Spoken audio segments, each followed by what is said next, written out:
Hello, everybody, and welcome to my channel, Jesus and Coffee Conversations. Thank you for joining me today.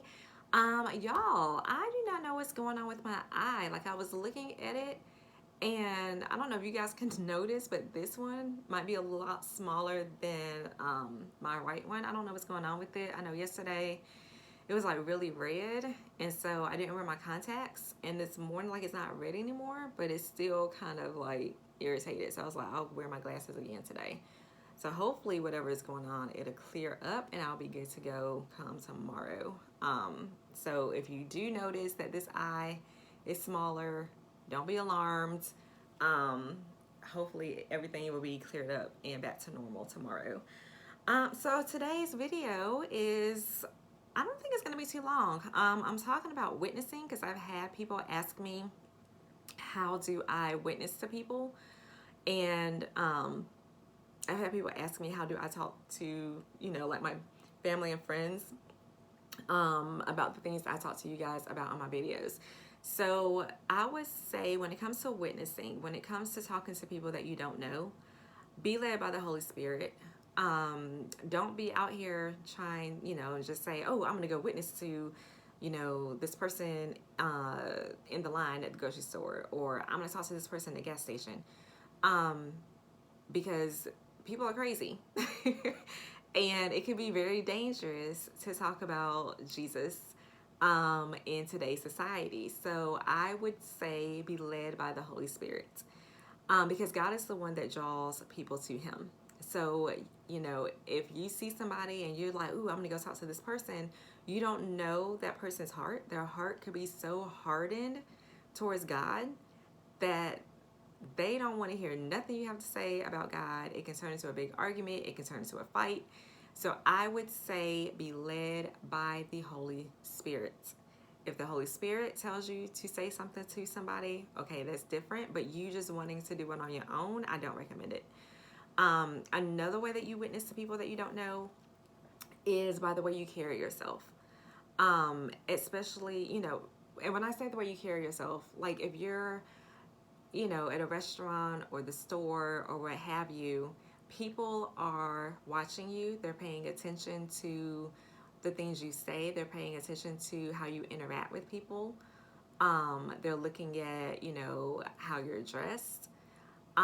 So that's a witness in itself. If you can't have on a Jesus shirt and then be standing there cussing somebody out, because that messes up your witness, because they're looking at you. Okay, you have on this shirt that says Jesus, which when you have on stuff like that, or cross earrings or whatever, people associate that with God and you being a Christian.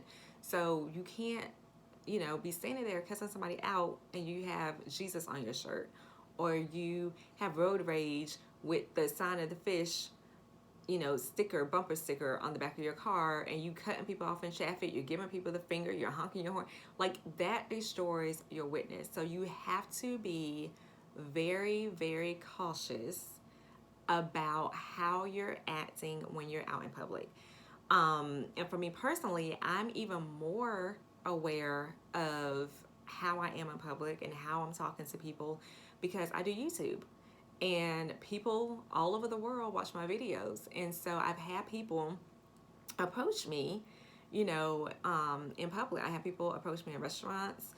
I was at a work event, I think like 2 summers ago, and somebody recognized me and approached me. And they're like, oh, don't you have a YouTube channel? And it's called Jesus and Coffee Conversations. And I'm like, yeah.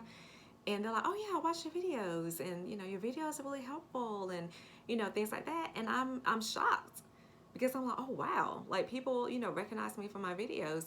And I'm always like, well, thank God I wasn't cussing somebody out or acting a fool, because I don't know who watches me, I don't know who recognizes me. And even when there are times where nobody approaches me, that doesn't mean that they don't recognize me.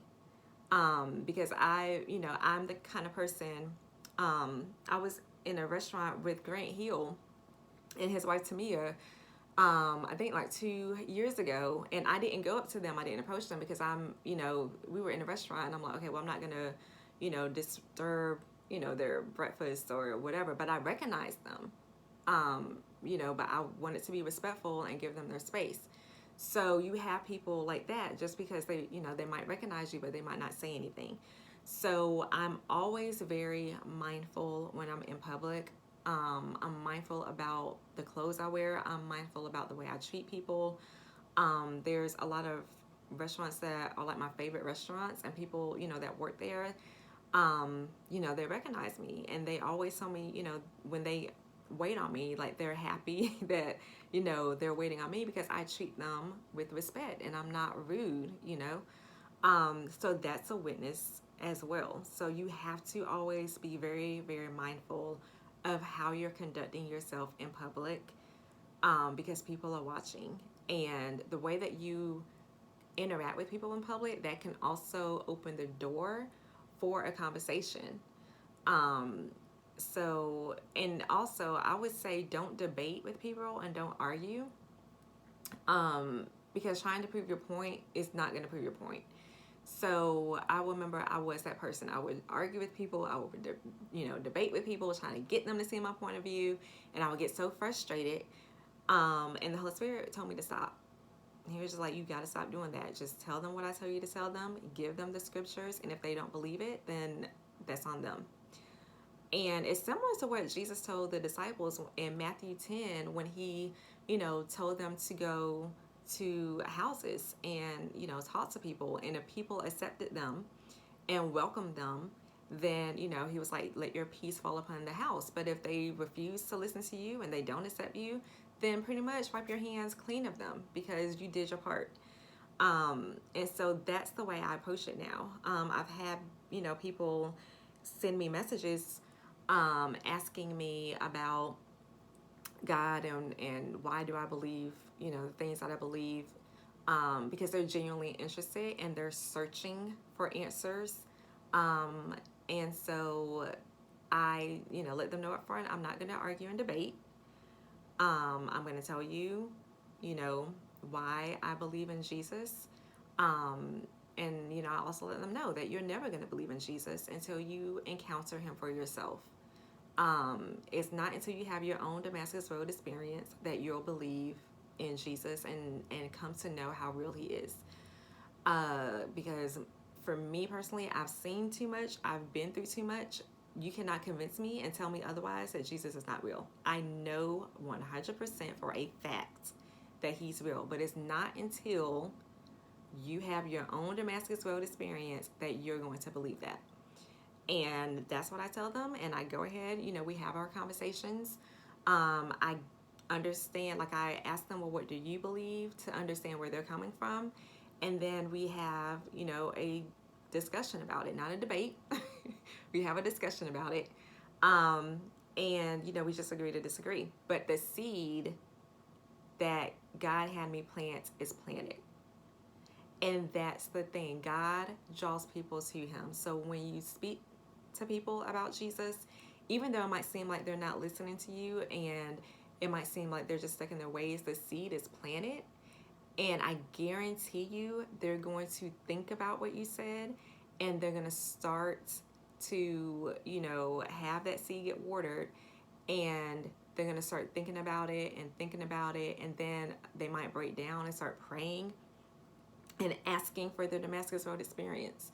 And also understand that you're not going to save people on the spot. Okay? They might not get saved right there on the spot, but like I said, the seed is planted.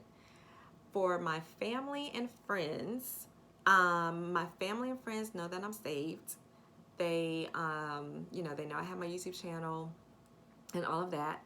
And they see, the things that I post on social media, even though they might not like it or comment on it, I know they see it and I know they're reading the posts and things. And so that's the way I witness. We have conversations about, things that's going on in the world and, all of that. So they know where I stand on a lot of issues. They know where I stand politically. They know, that I'm saved and that there's things that I don't do anymore. There's places I don't go anymore.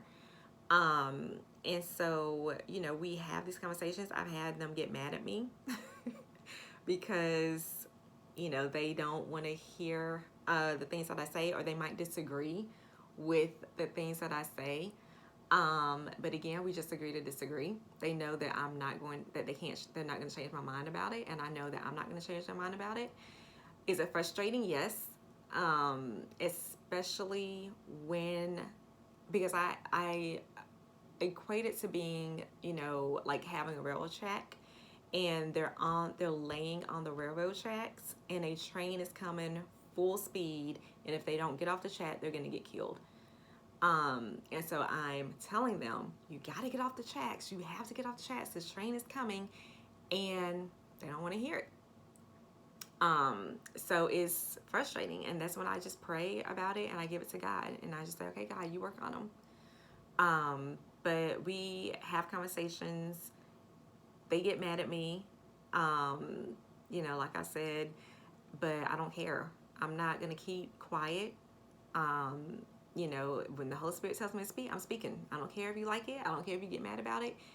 I don't care about any of that. And so, like I said, we have these conversations. They know. So when it comes to your family and friends, I would not, again, I would say be led by the Holy Spirit.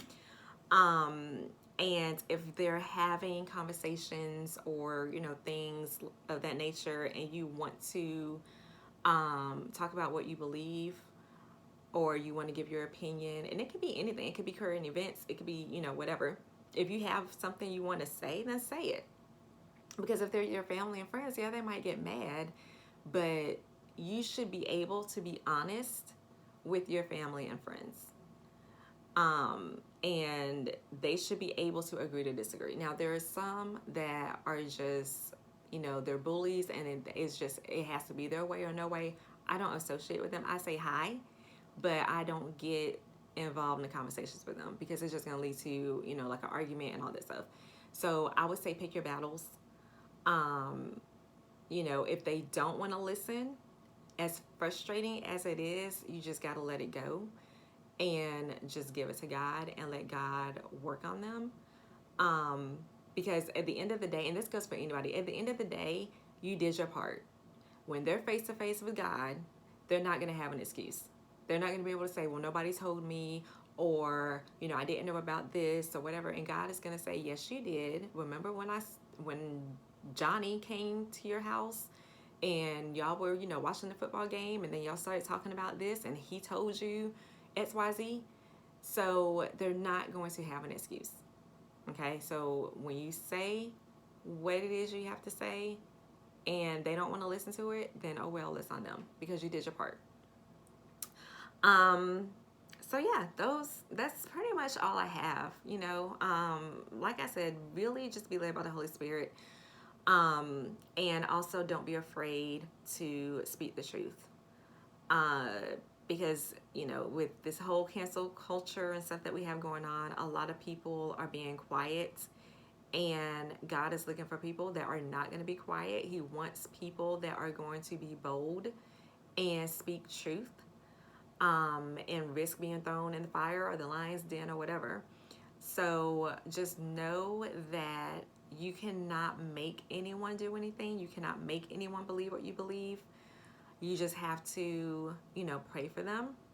But don't beat them over the head about it. Don't bully them. Don't, do what people in the world do. So, yeah, I hope this video was helpful. I don't think I have anything else to add to it. I hopefully will be able to get a video up for you next week. It's going to be a really, really busy week for me, but I am going to try to have something up for you guys. But anyway, I'll leave all my stuff in the description box below for you. Don't forget to like, share, comment, subscribe, all that great stuff. Have a great rest of your week. Have an amazing weekend, and I will see you all next time. God bless.